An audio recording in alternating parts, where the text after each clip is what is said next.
আলবি কেন আরেকটা মেয়ে নিয়ে আমার মেয়ের সামনে স্ট্যাটাস দিছে নেপাল থেকে, সেই নেপাল থেকে আমার মেয়ে দেখাইছে। আমার মেয়ে এমনি সে নিজেকে অপরাধী মনে করছে আমাদের কাছে। আলবির নিয়ে অনেক তার গর্ব ছিল।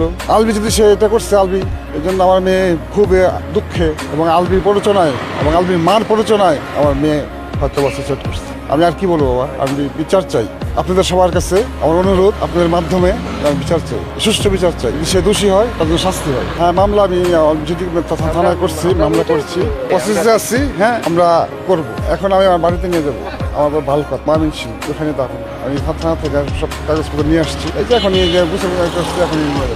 আমি জানি না নিকটার সন্তানকে আমি কোথায়, আমি জানি না। না, রিপোর্ট তো এখন দেবে না, রিপোর্ট তো 7 দিন পরে দিবে। আমার সাথে এরকম কথা নেই।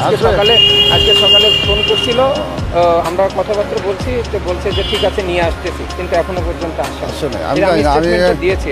আচ্ছা, আমি থানার থেকে আমি আসছি, আমি থানায় ছিলাম আমি আসছি। আই ডোন্ট নো, আমি জানি না। আলভি ওর ছোট ভাই বলছে যে আজকে আসবে। ওর ছোট ভাই বলছিল, কালকে বলছিল যে টিকিট ব্যবস্থা করতেছে, আজকে আসবে। এটা আমরা জানি যে আজকে আসবে, ওর ছোট ভাইয়ের স্টেটমেন্ট। না, এখন তো আমরা কুইক নিয়ে যাব, আমরা জানি না, কারণ ওরা কেউ এই দিকে আসতেছে না। ছেলেকে নিয়ে আসার কথা, তাও এখনো আসে নাই, তো আমরা এখন বলতে পারছি না। তবে এই যে ঘর, এই মিডিয়ার কিন্তু বড় একটা বদনাম তো এমনি আছে, বদনামটা আরো হবে যদি এর সুষ্ঠু বিচার না হয়। এটুকুই বলা শেষ। আমাদের মনে হয় আমাদের জন্য দোয়া করেন, আমরা যেন সুষ্ঠু বিচার পাই।